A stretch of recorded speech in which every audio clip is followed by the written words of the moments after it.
Have you ever been judged by your cover? Told you don't belong? What happens when a self-important manager, drunk on a tiny bit of power, decides to publicly humiliate a traveler just for the way she looks? He accuses her of sneaking into first class, yelling at her in front of a crowded airport lounge. But he's about to learn a lesson in humility he will never forget. Because the woman he's insulting doesn't just have a ticket. She owns the entire plane. Stay with us, because this is one story of brutal, satisfying karma you don't want to miss. The air in the Meridian Airways first-class lounge at JFK Terminal 4 was thick with a familiar, stale perfume, a mix of entitlement, weak coffee, and palpable anxiety. It was 8 p.m., and the flagship flight, MA 100 to London Heathrow, was in the midst of a rolling delay.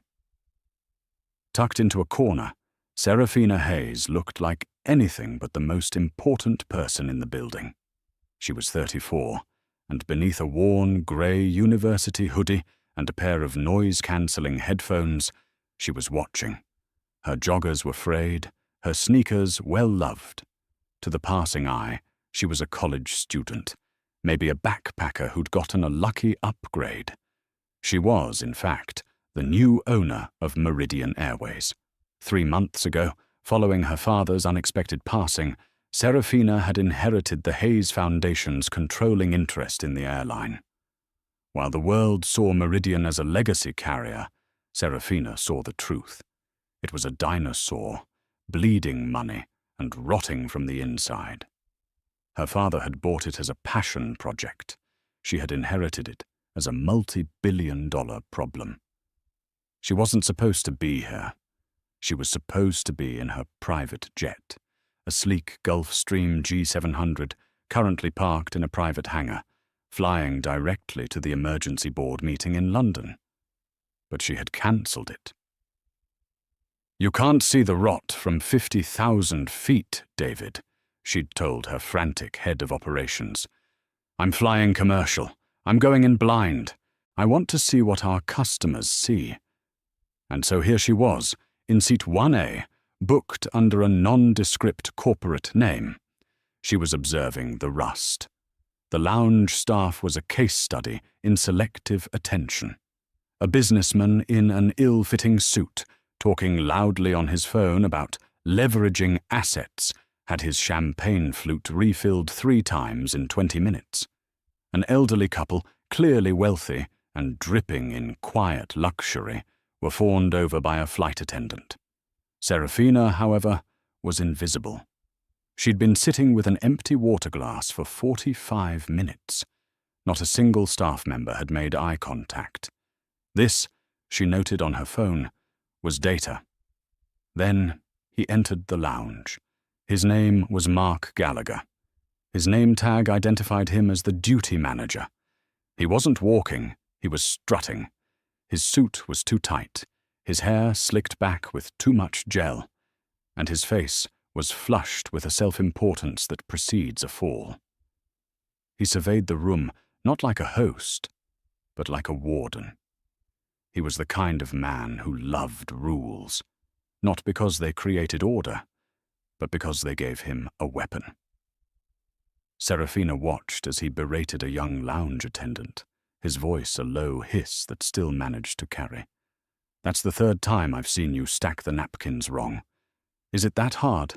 Do you understand basic instructions?" The attendant, a young woman named Chloe, visibly flinched. "Yes, Mr. Gallagher, sorry. Sorry doesn't fix incompetence," he snapped.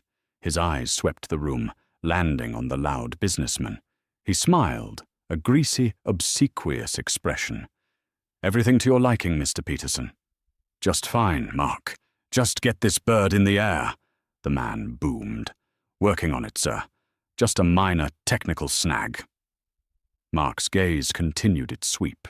It passed over the elderly couple with a brief, respectful nod. Then it landed on Serafina. He stopped. His eyes narrowed. He took in the hoodie, the joggers, the dark skin. His expression, which had been fawning just seconds before, curdled into one of profound suspicion. He looked around, as if searching for the real passenger she was accompanying. Seeing no one, he adjusted his tie, puffed out his chest, and began to walk toward her. Serafina sighed, taking off her headphones and placing them on the table. She'd been hoping to observe the system. She was about to become the incident. Mark Gallagher approached Serafina's small table with the predatory patience of a parking warden spotting an expired meter. He didn't speak immediately. He just stood there, towering over her, his arms crossed.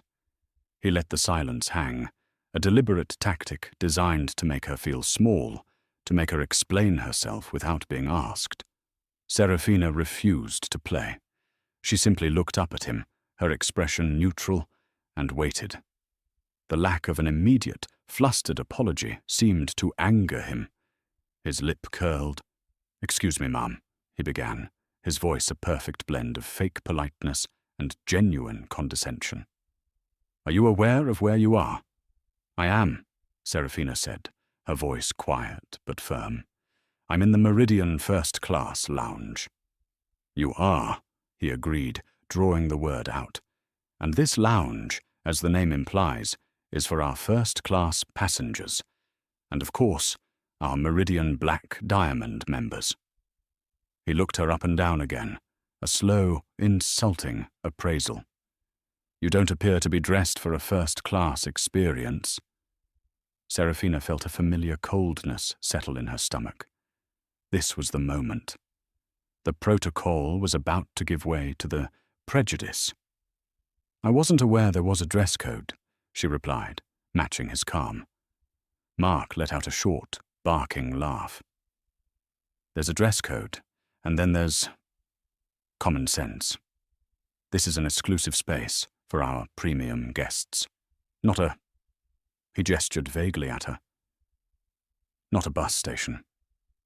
The barb was so blatant, so rooted in classism and race, that several people at nearby tables looked up. The loud businessman, Mr. Peterson, smirked into his champagne. "I can assure you, I'm supposed to be here," Serafina said. "Oh, I'm sure you think you are," Mark said, his voice hardening. He was done with the pretense. "Ma'am, I'm going to need to see your boarding pass. Now." He held out his hand, palm up, demanding. Serafina unlocked her phone. She opened the Meridian app and pulled up the digital pass. It clearly read, Hayes, S, Seat 1A, Flight MA 100, JFK to LHR. She held the phone out for him. Mark grabbed the phone from her hand, a shocking breach of etiquette. He stared at the screen, his brow furrowed. He was visibly confused. He'd expected her to have nothing, to stammer, to make an excuse. The digital pass was a problem for his narrative. He typed something into his own terminal at the nearby service desk. He stared at the screen, then back at her phone. "This is interesting," he said, walking back, "because I see the booking. But it's clearly a corporate pass, booked under a general fund. Probably a mistake." "It's not a mistake," Serafina said. "Oh, it is," Mark insisted, his confidence returning. He had a new angle. "Someone like you doesn't just end up in 1A on a corporate booking. You probably work in the mailroom or catering. One of your bosses booked it, and you thought you'd take a joyride, is that it? Thought you'd sneak into the lounge, get some free drinks?" "Mr. Gallagher," Serafina said, her voice dropping, "I would advise you to stop talking and hand me back my phone." "I'll do no such thing," he snapped, his voice rising. The quiet hum of the lounge was fracturing. "I am the manager here, and I am tired of people trying to scam this airline. You think you can just waltz in here, dressed like you're going to the gym, and steal services that our real customers pay thousands for?" "Steal?" The word hung in the air. Serafina stood up slowly. She was taller than him, a fact that seemed to enrage him further. "Yes, steal! That's what it's called when you take something you didn't pay for. I paid for it, she said, her voice like ice. I highly doubt that, he sneered. Now, I'm going to give you one chance. You can walk out of this lounge quietly, and we can discover this mix-up and rebook you in the seat you actually paid for, which I'm assuming is 42E. No, Serafina said. No? Mark looked theatrically scandalized. No? I'm trying to help you, sweetheart. I'm trying to stop you from committing fraud. You're not trying to help me, Serafina said, her eyes locking onto his. You're trying to humiliate me, and you're failing. Now, give me my phone, or my next call will be to airport security. This was the final straw for Mark. The threat, the defiance, the audacity of this woman in her cheap hoodie challenging him. Oh, you'll call security? He yelled, his voice now a full-blown shout that silenced the entire lounge. No, I'll call security. I'm calling them right now. We are going to have you removed. He jabbed a finger at her. You are officially banned from this lounge, and you're not getting on this flight. We're going to have you arrested for fraudulent trespass. The lounge, which had been a haven of muted conversations, was now dead silent. Every eye was fixed on the confrontation. Mark Gallagher was practically vibrating with rage. He had an audience, and he was determined to make an example of Serafina. Greg, Chloe, get over here, he barked. The senior gate agent, Greg, a heavy-set man with a permanently sour expression, waddled over, clearly annoyed. The young attendant, Chloe, who Mark had berated earlier, followed, her face pale and her hands trembling. This individual, Mark spat, gesturing at Serafina, has fraudulently accessed the lounge with a stolen corporate pass. She's refusing to leave. Greg, call Port Authority. I want her removed from the terminal. Greg looked at Serafina, then at Mark, and sighed. He was a man who followed orders, especially from a loud boss. Ma'am, you heard him. Let's not make this difficult. Just come with me. I am not going anywhere, Serafina stated. She hadn't raised her voice. She didn't need to. Her stillness was a stark contrast to Mark's sputtering fury. I am a ticketed first-class passenger, and you are all participating in a fascinating service failure. Service failure, Mark shrieked. You're a thief. That's what you are. You probably snuck in behind a real passenger. Mr. Peterson, the businessman, chimed in from his seat. That's right, Mark. Get her out. Can't believe the standards these days. Letting anyone in. Mark swelled with the support. See? Our real customers are uncomfortable. You are harassing our guests, and you're trespassing. He turned to Chloe, the nervous attendant. Chloe, you. Go get her bag. We'll have it held until the police arrive. Chloe looked at Serafina, then at Mark. She was frozen. But, sir, her phone. It said 1A. Are you questioning me? Mark hissed, getting in her face. I said the pass is fraudulent, hacked, a glitch. It doesn't matter what the phone says. Look at her. Does she look like she belongs in 1A? Now do your job, or you'll be cleaning toilets for the rest of your career. Get the bag. Chloe looked like she was about to cry, but she took a half-step toward Serafina's chair, where her simple backpack sat. Don't touch my bag, Serafina commanded. Her voice was low, but it cut through the air and stopped Chloe in her tracks. Serafina looked past Mark, past Greg, and stared at the cowering attendant. Chloe, right? Look at me. Chloe met her gaze. You're in a difficult position, Chloe.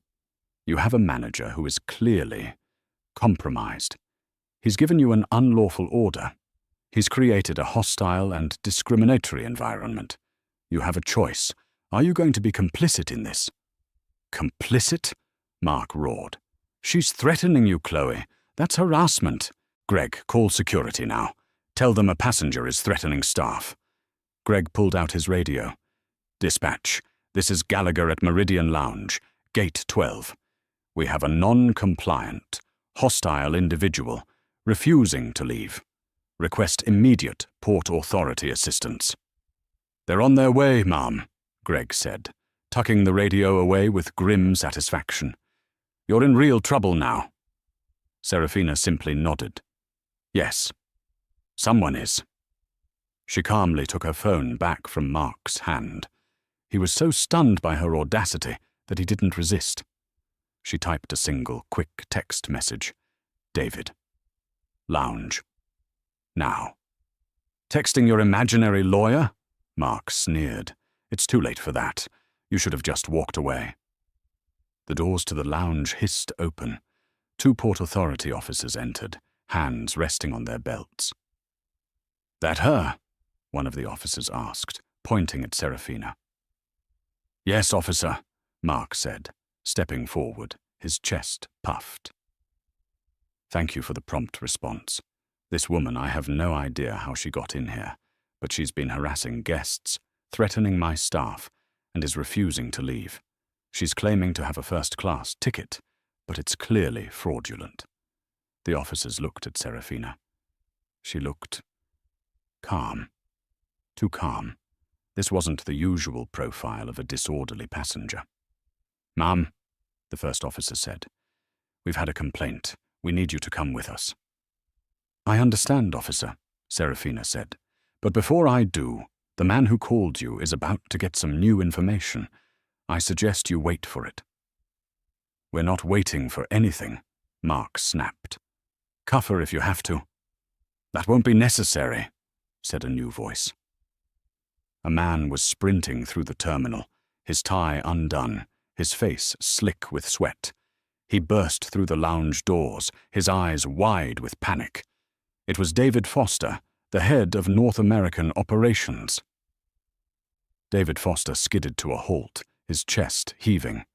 He was a man who usually lived in pressed suits and calm conference calls. Right now he looked like he'd just run a marathon. He took in the scene in one horrifying snapshot. Mark Gallagher, puffed up and red-faced. Greg looking smug. The 2 Port Authority officers. And Serafina Hayes, standing there, radiating a terrifying Arctic calm. David's blood turned to ice water. Mr. Foster, Mark said, beaming. He thought a higher-up had arrived to back his play.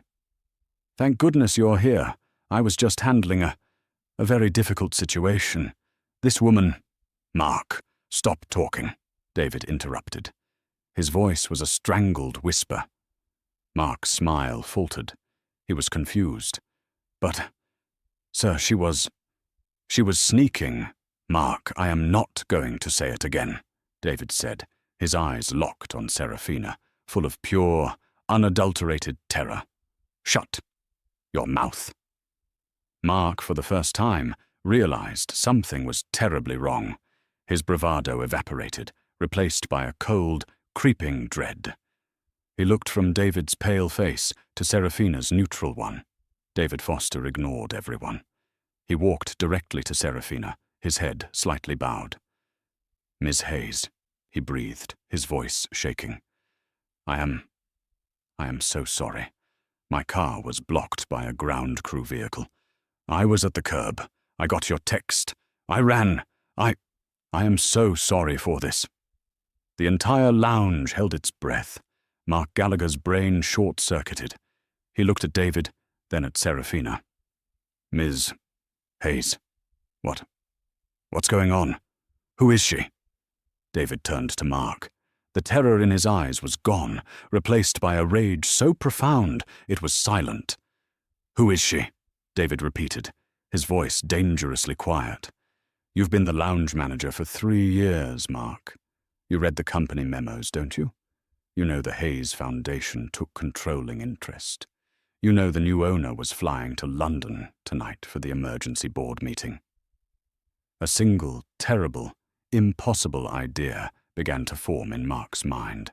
His face went from red to a sickly, mottled white. His hands began to shake. No, Mark whispered. No, That's not... She's what, Mark? David's voice rose. She's what? Dressed wrong? Doesn't look the part?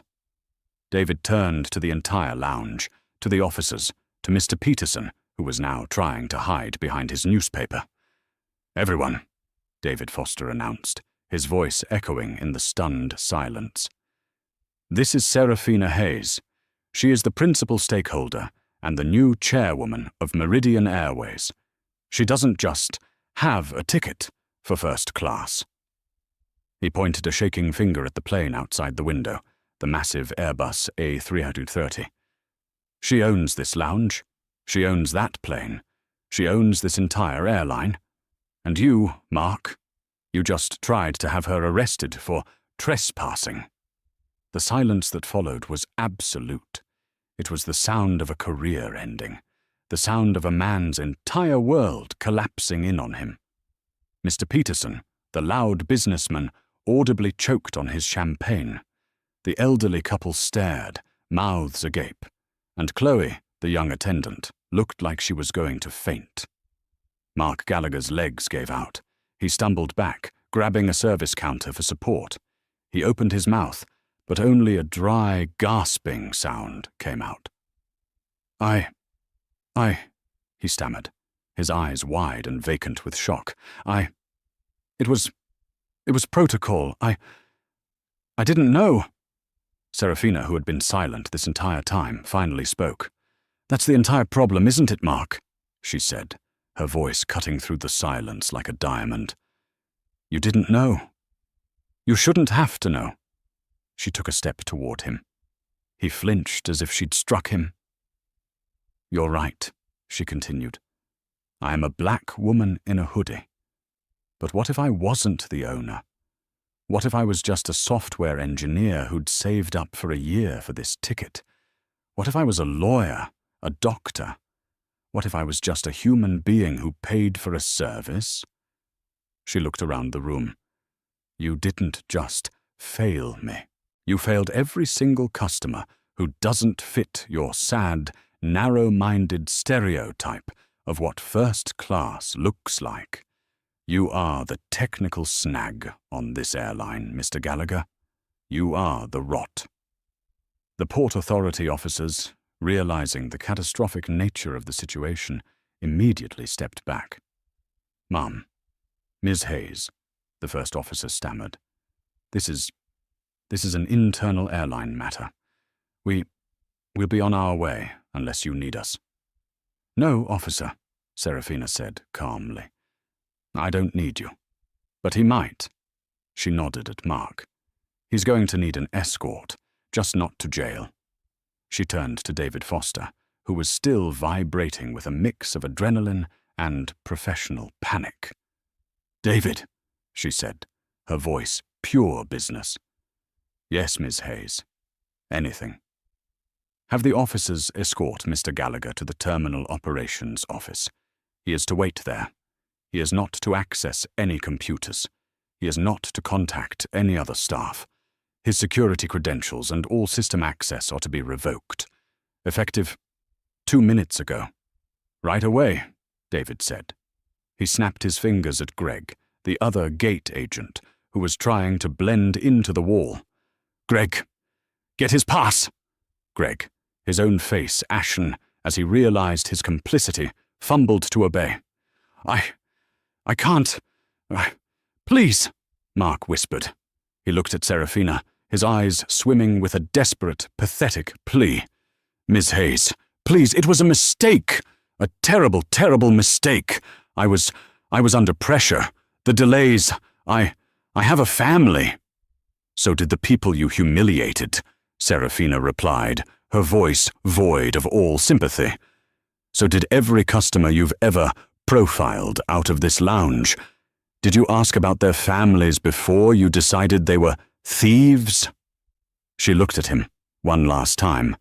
You didn't just make a mistake, Mr. Gallagher. You made a choice. You built a career on these tiny, cruel choices. And it all just came due. Get him out of my sight. Mark Gallagher didn't walk out. He was guided, half carried by the officers, his legs unsteady. He was a broken man. As he passed the threshold of the lounge, he had ruled like a petty tyrant. A small, choked sob escaped him. The doors hissed shut. The lounge was still silent. Serafina turned her attention to the remaining staff. Greg, the senior agent, was sweating profusely. "And you," she said to him. "You backed his play. You didn't question. You didn't verify. You went straight to calling the police. You're a senior agent. That implies a senior level of judgment, which you clearly lack. David, add Mr. What's your name?" Greg. Gregson, ma'am," he stammered. "Mr. Gregson. Add him to the suspension list. Same conditions. No computer access. Escort him to the office. He can wait with Mark." Gregson's jaw dropped. "But I was just following my manager's orders." "That's the excuse, isn't it?" Serafina said. "It's the shield for all cowardice. You weren't following orders, Mr. Gregson. You were participating. Get out!" Gregson, red-faced and furious, threw his radio on the counter and stormed out. Now, only Chloe, the young attendant, remained. She was crying silently, her hands pressed to her mouth. Serafina's expression softened, but only fractionally. "Chloe." The girl flinched. Yes, Mrs. Hayes." "You were scared. He threatened your job. I saw that." He's always like that," Chloe whispered. He has rules that aren't in the book." "I'm sure he does," Serafina said. "You hesitated. You questioned him. Quietly. That's more than anyone else did. But you were still going to take my bag. I didn't know what to do." "Your job," Serafina said. "Your job is not just to serve champagne. It's to serve all our customers. You're not suspended, Chloe. But you and I are going to have a long talk when I get back from London. You're going to tell me everything about Mr. Gallagher's unofficial rules. Understand?" Chloe nodded, wiping her tears. "Yes, Miss Hayes. Thank you, Miss Hayes. Don't thank me yet. You've got a lot of training to do." Serafina turned to David.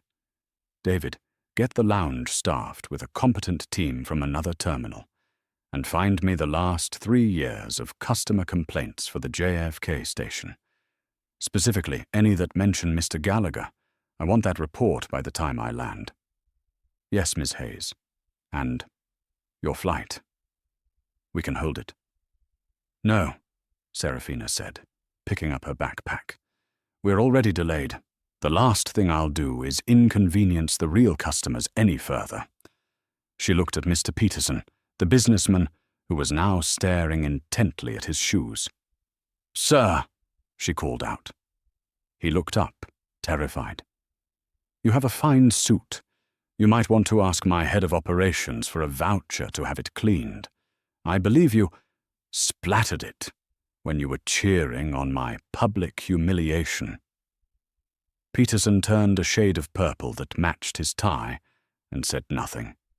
Serafina slung her backpack over her shoulder and walked toward the jet bridge, David Foster trailing her like a pilot fish. As she scanned her valid boarding pass, she paused and looked back at the lounge. "David," she said. "Yes, Mum." "Sell the Gulfstream. We don't need it. From now on, I fly with my customers." The flight to London was 7 hours of surgical, cold fury. Serafina sat in 1A, her laptop open, a satellite Wi-Fi connection feeding her a steady stream of data. While the other first-class passengers slept, she and David Foster, who had taken the empty seat 1B, dismantled Mark Gallagher's entire professional life. The hard karma was not going to be a simple firing. That was an ending. Serafina wanted a lesson. She wanted a systemic purge. By the time they were over the Atlantic, the report was in. The last 3 years of customer complaints. It was, as Serafina had suspected, a horror show. There were 24 distinct complaints filed against Mark Gallagher. 12 of them were from women of color. 6 were from people who spoke with foreign accents. All of them detailed accusations of unwarranted suspicion, aggressive questioning, and discriminatory behavior. And every single one of them had been resolved by one man, Mr. Gregson, who, as senior agent, was responsible for the initial investigation. His reports all concluded: manager was following standard security protocol. Customer was non-compliant. No further action needed. He didn't just have a bias, Serafina murmured, scrolling through the reports. He had an accomplice. They built a system to protect their bigotry. It's sickening, David said. It's a liability, Serafina countered. How many of these people never flew Meridian again? How many of them told their friends, their families? This man wasn't just a bully. He was a one-man wrecking ball for our brand. And our legal department let it happen. When they landed, Serafina didn't go to her hotel. She went straight to Meridian's London HQ for the 9 a.m. board meeting. The board, 12 old, pale and male faces, were expecting a presentation on fuel hedging and budget cuts. Instead, Serafina played them the CCTV footage from the lounge. She played it with the audio. The blood drained from their faces as they watched the entire 20-minute confrontation. They heard Mark's sneering, "Are you lost, sweetheart?" They heard him yell, "Thief!" They heard Mr. Peterson's, "Get her out!" And they heard Serafina's final, cold dismantling of him. When the video ended, she stood up. "Good morning, gentlemen," she said. "You were all very worried about this airline's 4% drop in Q3 bookings. You were blaming fuel costs and labor unions. You were wrong. That," she pointed to the screen, "is why we are failing. We are an airline with a cancer of the soul, and men like Mark Gallagher are the tumor." She didn't just fire Mark. She announced Operation Altitude, a full, top-to-bottom, external audit of all customer-facing management worldwide. Mark Gallagher's fate was brutal. He was fired for cause, gross misconduct, severe discrimination, and creating a hostile work environment. This meant no severance, no payout. His stock options were void.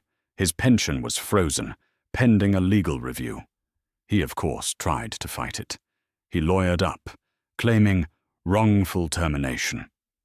Serafina's new legal team, a ruthless firm she'd brought on to replace the airline's complacent old guard, responded. They didn't just send a letter. They sent a 500-page file.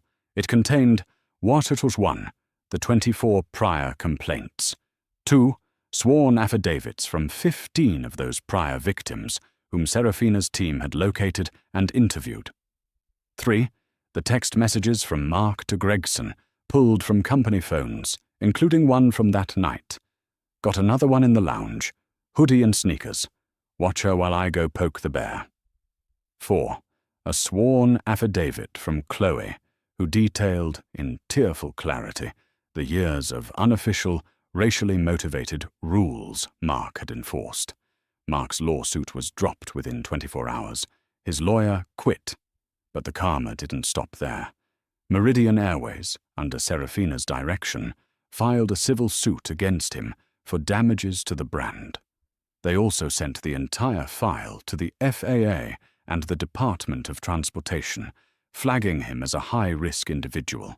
He was, in effect, blacklisted. He would never work in aviation again. Not as a manager, not as a baggage handler, not even as a janitor. Gregson was also fired for gross negligence and complicity. Mr. Peterson, the businessman, received a letter informing him that his Black Diamond elite status had been permanently revoked due to harassment of other passengers, and his corporate account with Meridian was terminated. The audit, Operation Altitude, was just as ruthless. It cleaned house. 3 other senior managers at JFK, LAX, and O'Hare all of whom had similar complaint-burying records, were fired. The entire customer service training manual was shredded and rewritten, with Serafina herself co-authoring the new Dignity First protocol. Mark Gallagher, a man who had derived all his self-worth from a small plastic name tag, had nothing. His arrogance didn't just cost him his job, it cost him his career, his reputation, and his entire future. The story of Mark Gallagher did not end when the lounge doors hissed shut. That was merely the end of his tiny kingdom. The beginning of his new life, a life of harsh, grinding consequence, started in a windowless, beige-painted room in the terminal's back-of-house operations center. He and Gregson were sat on hard plastic chairs under a buzzing fluorescent light that gave their skin a sickly, grey pallor. The air smelled of burnt coffee and industrial cleaner. For 20 minutes they sat in silence. Gregson was visibly trembling, his eyes darting to the door, muttering about his union rep. Mark, on the other hand, was in a state of cognitive dissonance. The shock had worn off, replaced by a simmering, self-righteous fury. He wasn't scared. He was insulted. "This is insane," he finally hissed, his voice raw. "A total overreaction. She set me up." Gregson looked at him, his eyes wide. "Set you up? Mark, that was Serafina Hayes. She owns the company. She owns us." "I don't care who she is," Mark snapped, clinging to the last shreds of his authority. "There are protocols. You can't just humiliate staff. I was protecting company assets. I was dealing with a suspicious individual. This is wrongful termination, plain and simple. I'll sue. I'll sue her. I'll sue David Foster. I'll sue the whole damn airline." "Sue?" Gregson whimpered. "They're going to fire us, Mark. My pension." "They can't just fire us," Mark insisted, his voice rising. "We have rights. It was a simple mistake, a misunderstanding. I'll get a lawyer. We'll fight this." Mark was still spinning this fantasy when the door opened. It wasn't David Foster. It was two new faces, a stone-faced woman from Human Resources and a man in a very expensive suit carrying a slim leather briefcase. He was from Meridian's new legal team, a shark Serafina had put on retainer the moment she took control of the company. "Mr. Gallagher, Mr. Gregson," the HR woman said, her voice devoid of all emotion. "This is a formal suspension hearing, effective immediately." "A hearing?" Mark scoffed. "I want my union rep. I want my lawyer." The lawyer stepped forward and placed two thin folders on the table. "You are management, Mr. Gallagher. You are not a union employee, and this is not a negotiation. This is a notification." He slid the first folder to Mark. "You are suspended without pay, pending a full investigation for gross misconduct, violation of federal anti-discrimination statutes, harassment, and creating a severe and hostile work environment." He slid the second folder to Gregson. "You are suspended for gross negligence, complicity, and falsification of official reports. Your system access has been terminated. Your airport credentials are now void. An officer will escort you both from the property. You are not to contact any Meridian employees. Any attempt to do so will be seen as retaliation." Mark stared at the paper.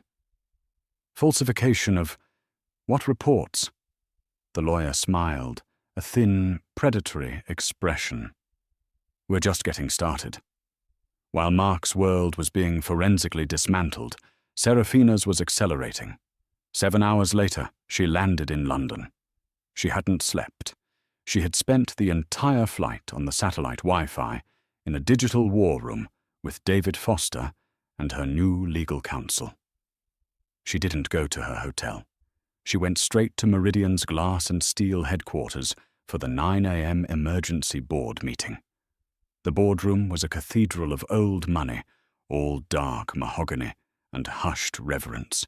The 12 board members, all men, all over 60, all pale with panic, were assembled. They were expecting a scolding about fuel prices. Serafina walked in, still in her hoodie and joggers. She had made a point of not changing. She stood at the head of the table. "Good morning, gentlemen," she said. The room was silent. "You're all worried about our Q3 numbers. You've been blaming market saturation and labor costs. You're wrong." She nodded to David, who was at a terminal in the corner. "For the last 3 months, I've been reading your reports. They're full of corporate jargon. De-risking, leveraging assets, optimizing the customer journey. It's all meaningless. I flew here last night to see what the customer journey actually looks like. I'd like to show you." David hit a key. The massive 8K screen at the end of the room lit up. It was the CCTV footage from the JFK lounge, with full, crystal-clear audio. For 20 agonizing minutes, the most powerful men in the company watched the scene unfold. They watched Mark Gallagher, one of their mid-level managers, sneer and posture. They heard him call their new owner a thief. They heard him yell, "Does she look like she belongs in 1A?" They heard the loud businessman, Mr. Peterson, cheer him on. They saw the cowering staff, the arrival of the police, and finally, David's panicked entrance. When the video ended, the silence in the room was absolute. Several of the men were physically ill. Serafina let the silence hang for a full 30 seconds. "That," she finally said, her voice dangerously quiet, "is why we are failing. That is the rot I've been telling you about. We are not an airline. We are a flying country club for a handful of entitled, prejudiced bullies. And it is bankrupting us, both morally and financially." She pointed to the screen. "Mr. Gallagher is not an anomaly. He is a symptom. He is the result of a corporate culture that prioritizes protocol over people and exclusivity over decency." He felt protected. He felt empowered to do that. And my investigation, which is now just 7 hours old, has already found why. David put a new file on the screen. 24. In the last 3 years, 24 separate customer complaints for discriminatory behavior filed against Mr. Gallagher. 12 from women of color, 6 from people with non-American accents. All of them, she locked eyes with the board, were buried. By Mr. Gregson, by the JFK station manager, and by our own legal department, who flagged them as nuisance complaints. She took a breath. "This meeting is not a discussion. It's a notification. As of this morning, I am launching Operation Altitude. It is a full, top-to-bottom, external audit of every customer-facing manager in this company, worldwide. We are cleaning house. We are rebuilding our entire service protocol from zero. We are retraining every single one of our 50,000 employees, from the baggage handlers to the pilots, on one new principle: dignity first." She looked at the CEO, a man named Arthur Vance, who had been with her father for 30 years. "Arthur, you let this happen. You were asleep at the wheel. You can either lead Operation Altitude with me, or you can retire. Today, your choice." Arthur Vance, his face the color of ash, simply nodded. I will lead it, Miss Hayes. I serve at your pleasure." "Good," Serafina said. "Now, gentlemen, let's talk about the real reason we're losing money. Let's talk about the cost of bigotry. Back in New York, Mark Gallagher's life was imploding in slow motion. He was fired officially, 2 days later, via a cold email from HR. The investigation had been swift. True to his word, he hired a lawyer, a small-time strip mall lawyer named Stan, who saw a quick, juicy settlement from a big corporation. They filed a lawsuit for $5 million, citing wrongful termination, emotional distress, and defamation. Stan was giddy. "This is great, Mark. They'll pay. They won't want the publicity. A big, mean corporation firing a hard-working family man just for a misunderstanding. It's a slam dunk. The lawsuit was filed. The response from Meridian Airways was not a settlement offer.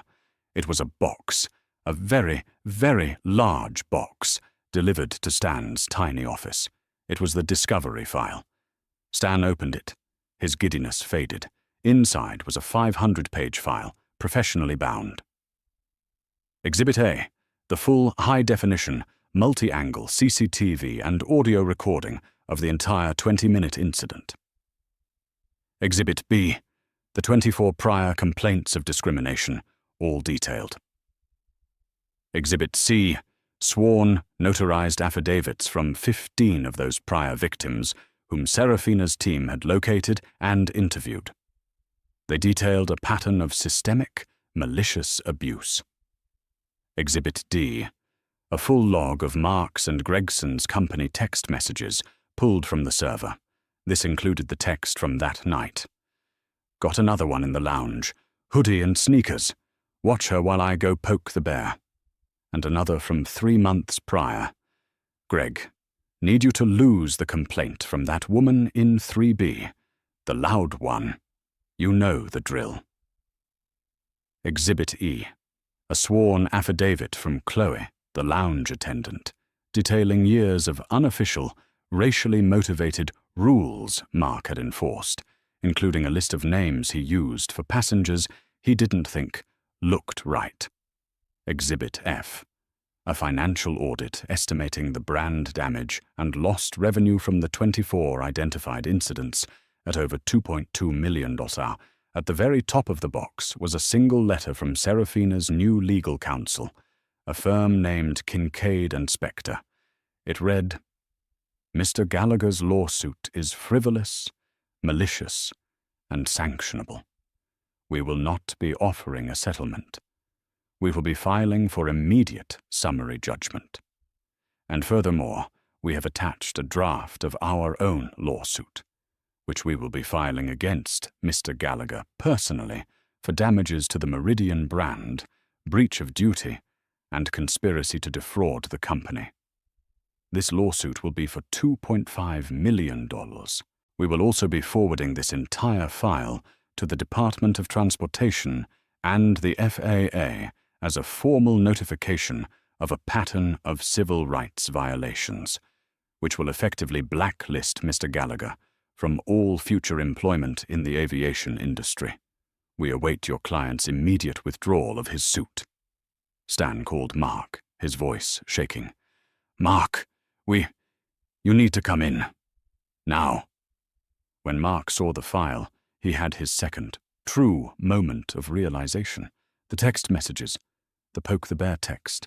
It wasn't a misunderstanding, it was a pattern, it was a hobby, and it was all in writing. They can't use that, he stammered. They can, Mark, Stan said, wiping sweat from his brow. They can and they will. We're not just going to lose. You're going to be destroyed. You'll lose your house. Mark, you'll lose everything. We're dropping the suit. And we're going to pray they don't file their countersuit. Mark Gallagher's fight was over. He was no longer a manager. He was no longer an employee. He was a liability. Over the next 6 months, Operation Altitude tore through Meridian like a cleansing fire. The entire JFK management team was fired. The old, complacent legal department was dissolved. Arthur Vance, the old CEO, retired 2 months in, unable to keep up with Serafina's pace. David Foster, having proven his loyalty and, more importantly, his competence, was promoted to COO. The company culture changed. It was painful. There were workshops. There were firings. But most of all, there was training. Serafina herself oversaw the launch of the Dignity First protocol. In a training session for new lounge supervisors, she stood before a class of 30. For decades, she said, we trained you to see first class as a product. Champagne, hot towels, quiet. This was wrong. It's not a product. It's an experience, and the core of that experience is respect. I don't care if a passenger is in a tuxedo or a t-shirt. I don't care if they saved for a year or they own a bank. Your job is to make every single person who walks through that door feel seen and respected. The protocol is simple. You see a human being. You treat them with dignity. Everything else is secondary. At the front of the class, helping to lead the presentation, was Chloe. She had been promoted to regional training supervisor. She was no longer pale and trembling. She was poised, confident, and passionate. The airline, once a symbol of stuffy, old-world entitlement, became the new face of modern, inclusive luxury. The stock price, after an initial dip from the costly restructuring, began to climb and climb. One day, the new head of customer loyalty, a position Serafina created, got a phone call. It was Mr. Peterson, the businessman who had cheered Mark on. "Yes," he boomed into the phone. "I'm calling about my black diamond status. There seems to be a mistake. It's been revoked. I've been a 1,000,000-miler for 10 years. I demand you fix this. I want to speak to someone in charge. I used to know Mark Gallagher." The agent, trained in the new protocol, was polite but firm. "Sir, I see the note on your file. Your status was permanently revoked by the chairwoman's office on October 24th, due to a documented incident of passenger-on-passenger harassment." "Harassment? That's ridiculous. I was supporting your staff."